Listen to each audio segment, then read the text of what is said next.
we actually have more ability than I've ever seen on a machine. If we go to the monitor table, there is actually up to 286 items that we can choose, but we can only choose up to 32. 32 is mind-blowing because I've never seen that on a machine before.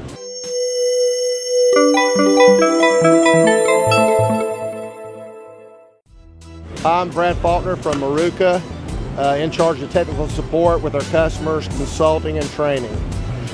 What I want to go over today is an overview of the TOYO controller and some features that we have on the machine. We'll start out with the overview, which is a checkerboard layout that divides things up by different disciplines of the machine. The injection plasticizing, the clamp and ejectors, temperatures, production data, graphics, shop monitor, send the mold, inspection, any special modes you might have, and our system settings. But at the same time, across the bottom, we have quick access keys.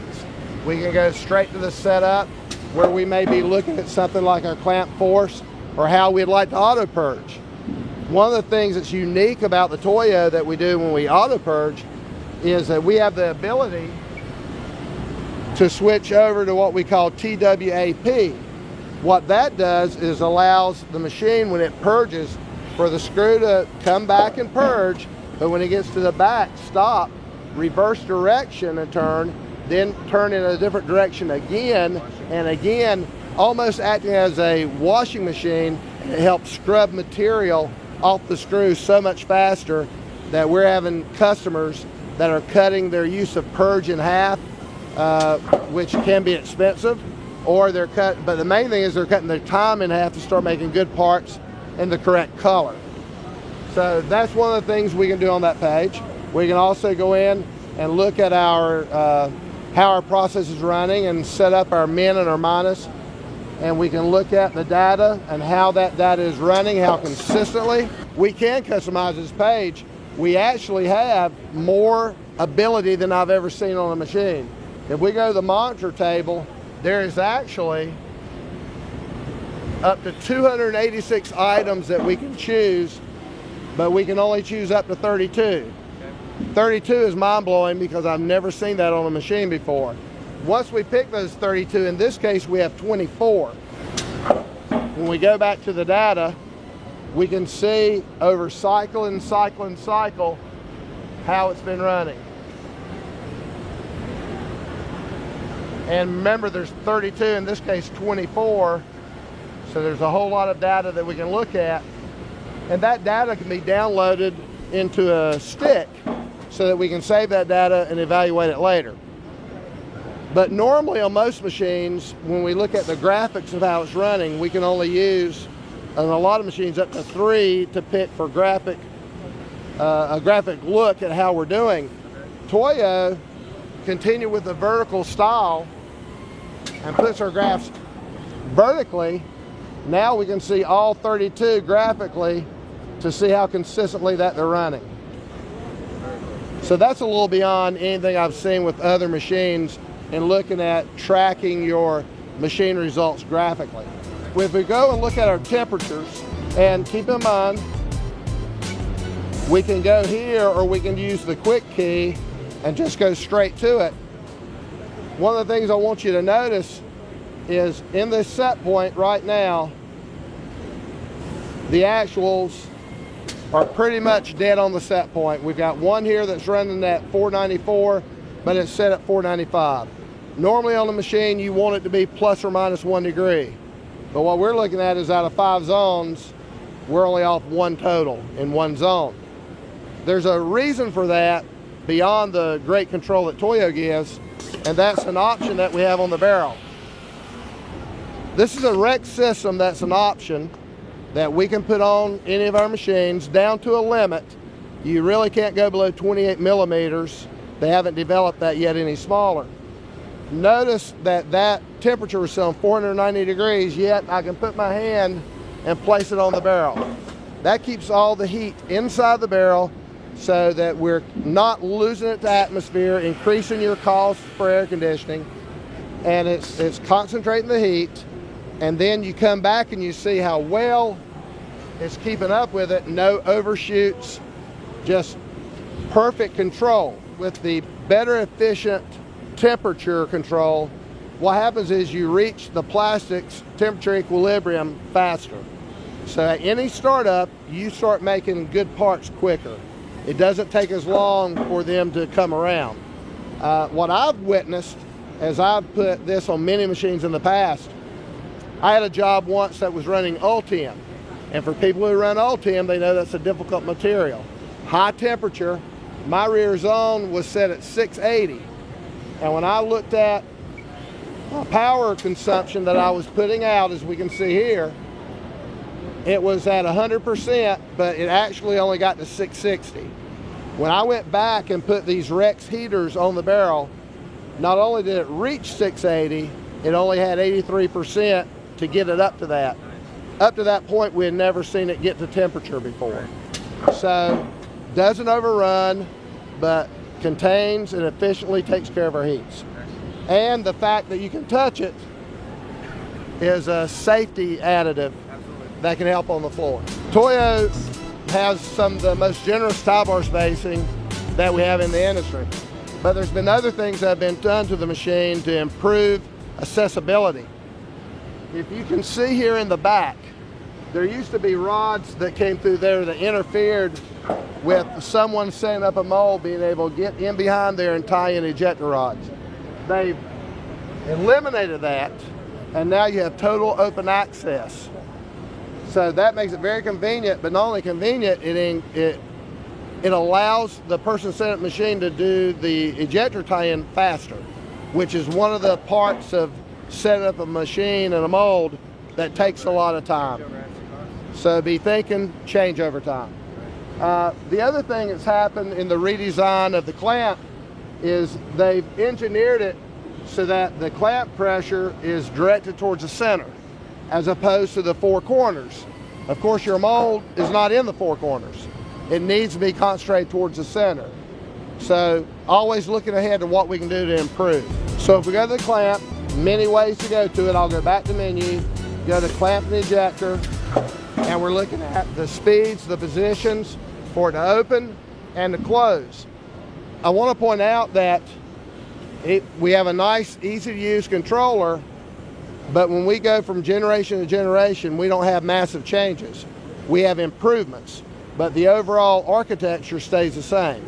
So as we increase in capability, adding new machines, the TOYO user has no problem using that machine again. But as you saw from the simplicity of the layout, the new user can get through it pretty easily. One of the other things that we have on this page, besides our ejectors, is torque monitoring. So some people like to get fancy and call this artificial intelligence or something like that. The bottom line is, even in those machines, all you're doing is monitoring torque and you're setting limits around it. That's what we do, is we see the actual torque and then we give it a limit, and if there's a problem, it would stop the machine. The other thing we think about when we think about the setup is that tonnage. It's very important for all of our molders to remember, just because it's a 400-ton machine, you don't have to run a 400-ton clamp. That is one of the most abused things in the industry that is making molders fail in terms of damaging the parting line and creating a situation where we're not getting the gas to escape, and the damage of the parting line is causing flash issues. So if we think about what the majority of defects are with all customers, is flash and non-fill. Over clamping can create non-fill because of closing off the vents, but the damage to the parting line can create flash. So it's a key element that we have to look at. When we go back and look at the clamp, the other thing that we can look at is mold protection. We've taken mold protection to a different level as opposed to just setting it up in the final phase of closing. With HSP monitoring, we can look at it twice and give us two chances to be very sensitive in what we're doing. We can set it when the leader pins first come in, everybody else just slows down, but we can have that initiate the actual start of mold protection, and then when we get down to our cores and cavities, get even more sensitive. So that just gives us an extra layer of mold protection. Graphically, it is pretty simple. We can look at our injection graph and see how in this case, we use different stages of fill speed, and we can see the machine trying to adapt for that, giving us our first stage and our transfer.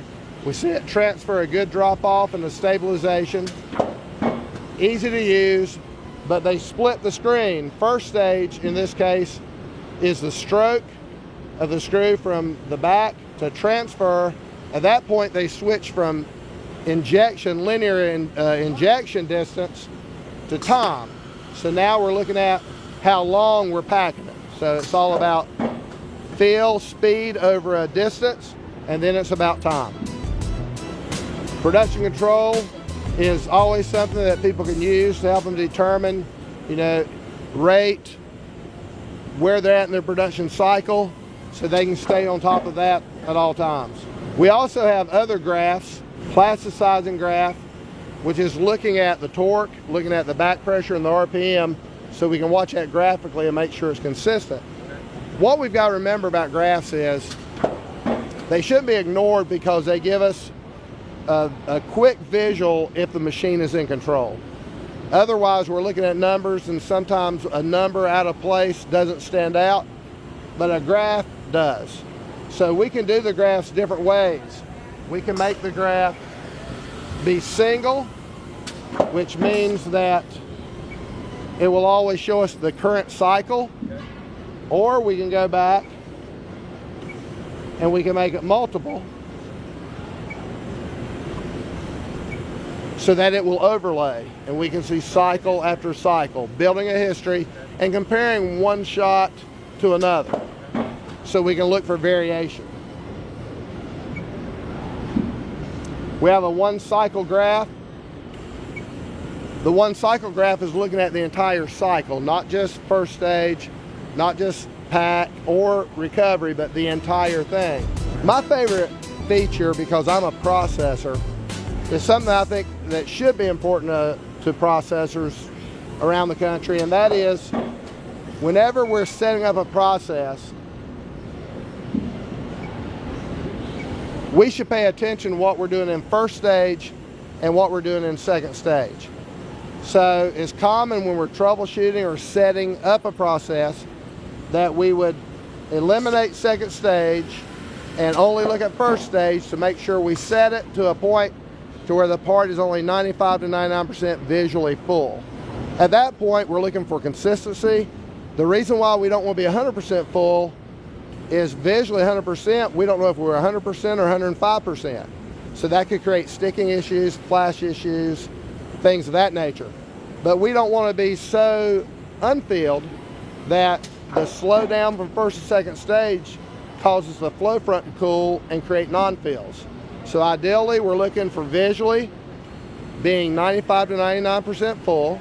That's something that is common throughout the industry. It's touched upon several times by RJG, one of the premier training programs in the country. So that's what we're looking at. Then we can add back the second stage. The problem when it comes to checking first stage